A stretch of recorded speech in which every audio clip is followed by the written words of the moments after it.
Well, hello and welcome to Outdoor Oklahoma. I'm Todd Craighead, and today I'm joined by our research supervisor in Wildlife Division. And Alan, thanks for joining me today. No problem, Todd. Happy to be here. You know, we're talking about pheasants today, and I know that is a subject that's kind of near and dear to your heart, having come to us from South Dakota. You probably chased a lot of pheasants. Yeah, I did. You know, I grew up in Iowa and went to school up in South Dakota, and that was kind of our family activity that we would go and do. Pheasant opener was a big deal for us. You know, pheasants have a very unique history in North America because they're not native to us. No, they're an introduced species. They came over from China, Asia area in the 1880s and were introduced into Oregon. They finally made it into Oklahoma in about the 1920s, and took a little while for us to have a huntable population, but you know, we've had them here since then. You know, as an introduced species, that's typically something I know that wildlife managers don't really like to do, is to introduce something new to an environment. Yeah, you know, they are an introduced and exotic and in some cases invasive species, so it's kind of a unique thing, but you know, they do serve they do fit into a niche that, you know, post-settlement, when all the conversion of grassland to cropland, where, you know, areas where you'd hear about bison and quail and all these grassland southern Great Plains species used to exist. Well, when a lot of that grassland was converted to cropland, we saw these niches form, you know, these little grass patches, or something that's like CRP, the niche CRP takes up nowadays. And pheasants just thrive in that. That is a place that they will be at, and if you're looking for areas to hunt, that's definitely where you want to target. Once the pheasants were introduced in Oklahoma in the 1920s, I'm sure it took a few years before we had a huntable population. Yeah, you know, the first thing that comes to mind is the Dust Bowl shortly occurred after that, and so that obviously knocked back a few populations, but you know, we were able to establish one in the years after that. The population came back, and we've been able to have bag limits from anywhere between 1 and 3 birds, you know, over the last 50 years or so. So that's really how we most effectively manage this species, is by the bag limit, the number of roosters, yep, and by the zones, or where yes, you can hunt them. So, you know, you're able to hunt in the Panhandle in northern tier counties in Oklahoma, basically I-35 west, 1 or 2 counties on the north end of that. And from there, you know, it's also has the species is sexually dimorphic. What that means is that you can tell the male and female apart very easily. It's a little bit different than, you know, the other grassland species I mentioned, you know, like the quail or the bison, which don't exhibit those characteristics as much. You know, one of the great things about pheasant hunting, I think, is that it usually is most effective when you have a big group of people. Yes. And that has really lended itself well to, say, big family groups that like to hunt together. Yeah, and the same story is true for me. You know, growing up, that's what we would go do, and everyone got involved. There was a time in my life where the person who I hunted with the most was actually my mom. Really? We would go out after school and go pheasant hunting and such, and it was a big deal. Pheasant opener was a big deal. You know, I probably still have Halloween candy in my vest jacket, because we'd always go buy the Halloween candy after, you know, it was on sale after Halloween, and go walking for pheasants, you know. And that's what we do, listen to football games, driving in the truck in between places to walk. That's awesome. Well, last year I got to join up with a family that's made it quite a tradition to go out every year on opening weekend of pheasant season. I think this is thawed a little more than what it was here too.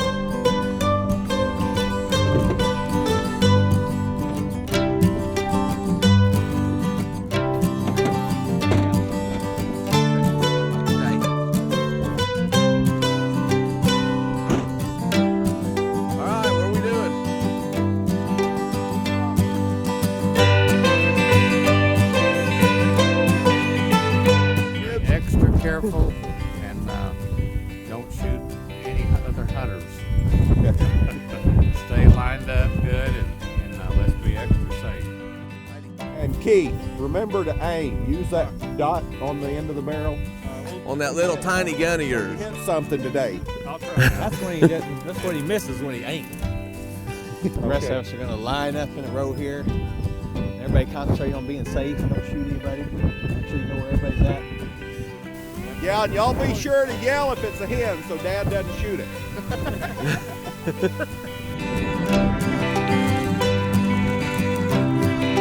My dad was one of 10 boys in the Daugherty family in western Oklahoma in Caddo County. So they grew up hunting together for quail and rabbits. And in those days there weren't any big game, any deer in Caddo County, but they shot ducks and rabbits a lot, and so quail. And so I grew up with a lot of uncles that loved to hunt. I grew up on a farm at Binger, Oklahoma, and my brothers and I loved to hunt quail and rabbits and ducks. And my dad didn't hunt very much, but farming was number one. He thought it was a sin in life to work at anything but farming.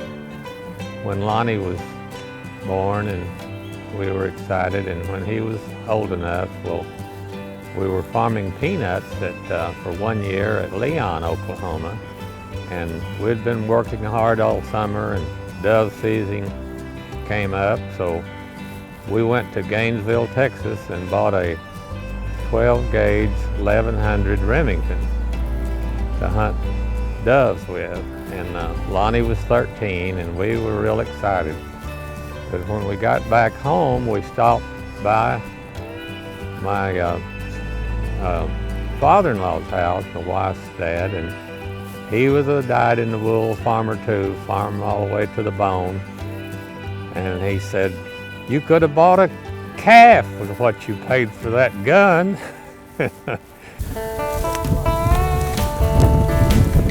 As a young man, I would watch my dad and my uncles go off on hunts around the family farm and go quail hunting together and things. And oh man, I just could not wait till I was old enough to get to go with them.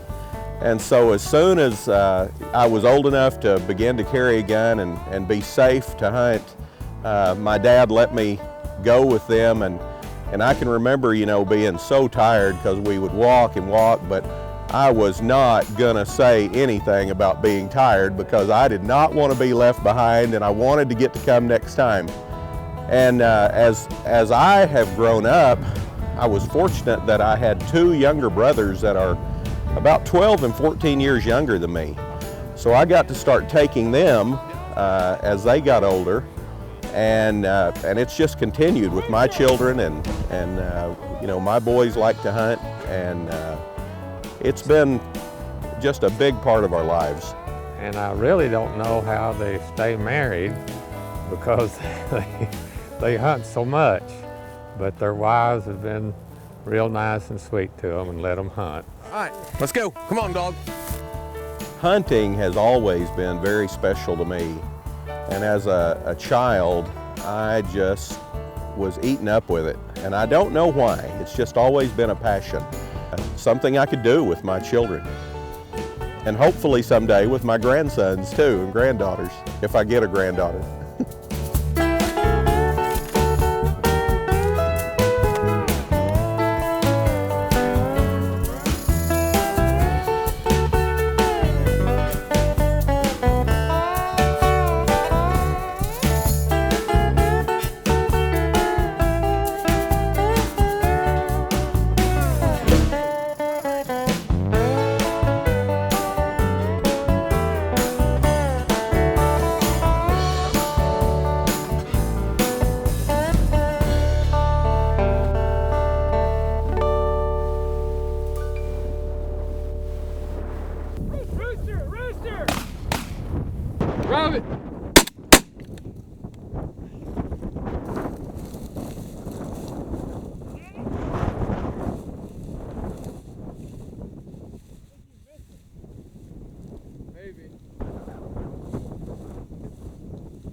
First hunt of the year is September 1st, and going dove hunting together.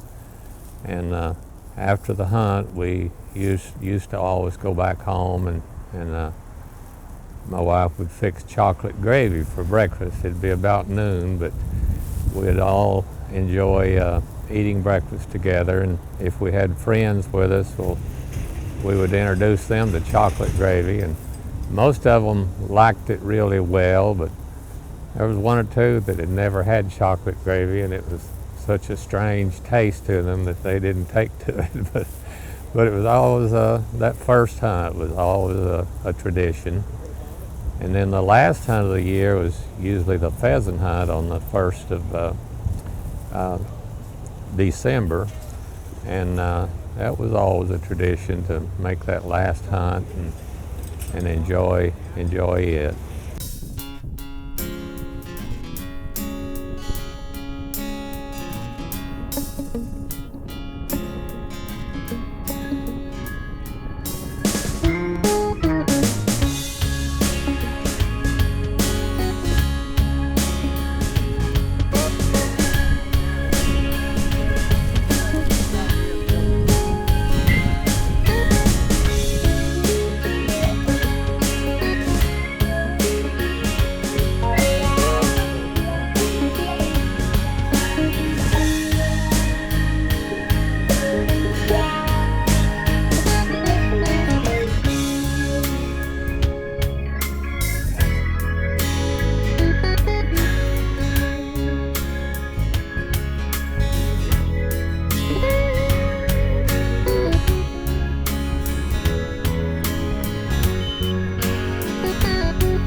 One time, one of our friends shot a pheasant and put it in his game bag, and we got back to the truck and it flew out. And I think it got away. I don't think anyone had their guns ready and wasn't able to shoot it. So that was quite an experience.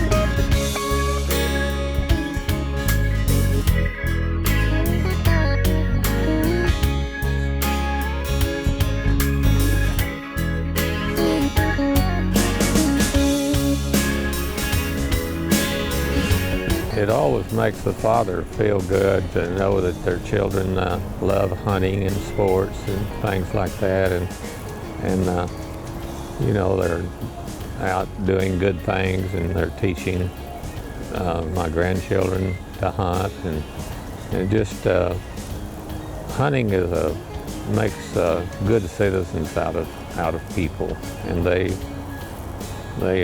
my children all work hard, and part of it is that they hunt hard, and they work hard in their lives. They all make a living, and I don't have to support them anymore. We get a lot of pleasure out of hunting together, and all of us love the outdoors, and we just enjoy hunting together with the family, and it bonds our family together even more.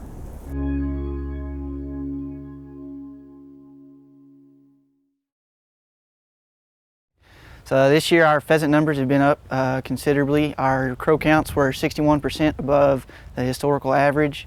So that gives us encouragement for the number of male pheasants headed into the hunting season. Our brood surveys were down a little bit, but we're hoping that that will production will continue to be high for the next couple of years, provided it keeps raining.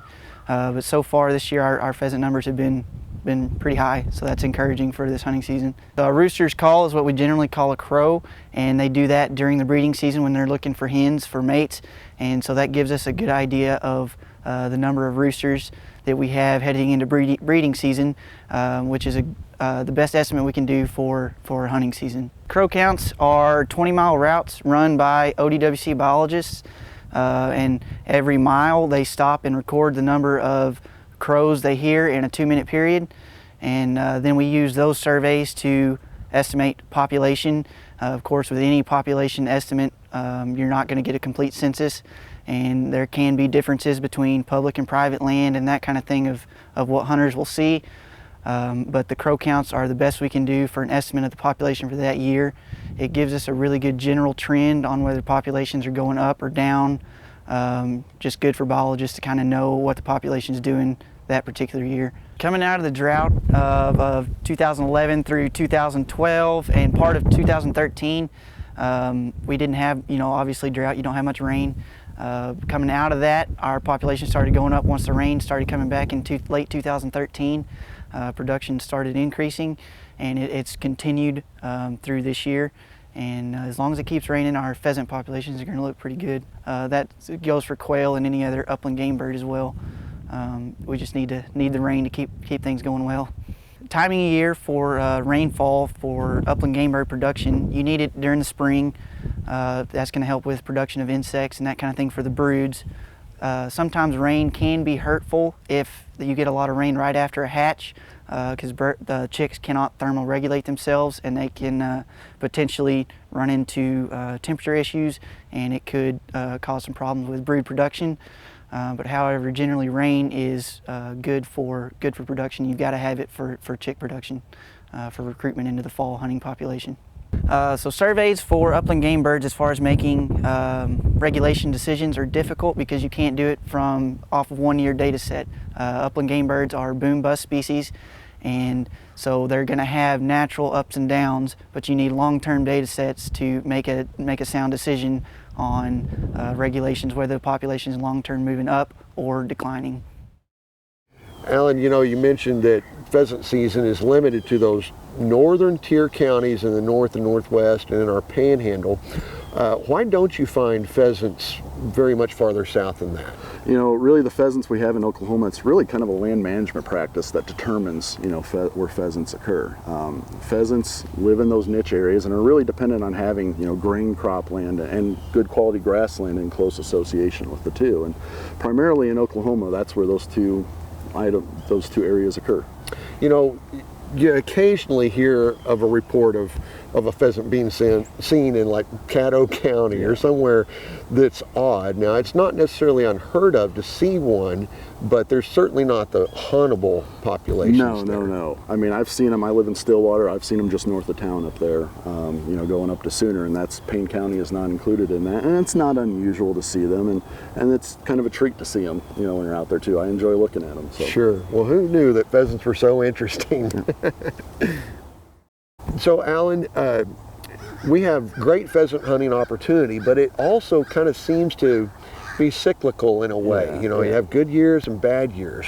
Why is that? Well, it's like any gallinaceous birds. It's quail are the same exact way. They come up and down, and it's really dependent on the quality of habitat that's out there and the weather. I mean, those are the two big things, and obviously your carryover from the previous year is kind of the crude equation that we look at for pheasant populations.